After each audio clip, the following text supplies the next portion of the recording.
President Donald Trump with reforming the federal government. While Trump has called this idea, quote, pretty ingenious, workers are still receiving mixed messages. Over the weekend, Musk posted on X that federal workers were required to respond to an email with bullet points on what they had accomplished last week, or it would be seen as a resignation. Monday afternoon, the Trump administration said responding was voluntary.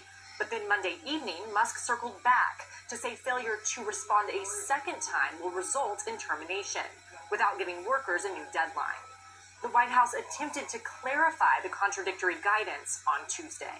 The Office of Personnel and Management sent out additional guidance last night.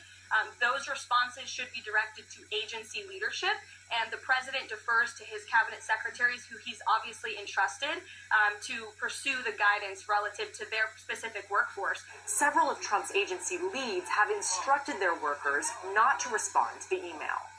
The scramble to discern the exact intentions of the email has added another layer of uncertainty to an already rattled federal workforce.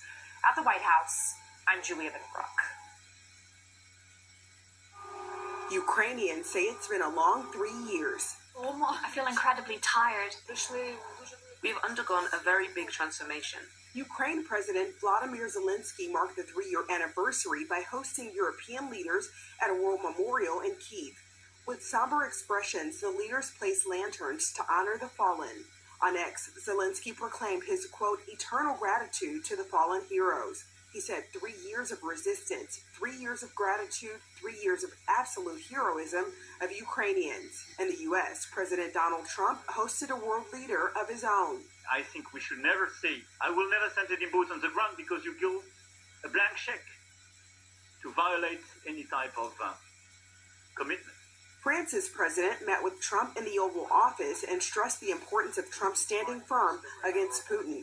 This as the U.S. joined Russia to vote against the United Nations General Assembly resolution condemning the war against Ukraine, putting the U.S. at odds with its longtime European allies. Just last week, President Trump falsely accused Ukraine of starting the war. Instead of standing up to Putin, Donald Trump is siding with him and against our own allies. Instead of condemning Putin's lies, Donald Trump is parroting Russian misinformation. Democrats in Washington condemning the U.S.'s about-face on the Russia-Ukraine war as Ukraine's future hangs in the balance. I'm Sherelle Hubbard reporting. Once upon a time, Goldilocks took out the Ram 2500 Rebel. Next, he tried the Ram Charger. Then finally, the Ram RHO.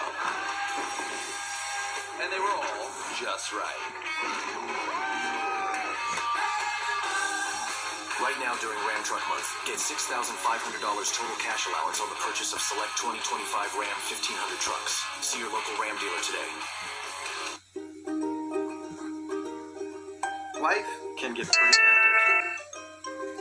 As soon as you get one kid asleep, the other kid gets sick. And then you're nap trapped. Right now, you need easy. You need convenient, stay-at-home, on-demand care from Christus Health. Shit. Learn more at ChristusHealth.org.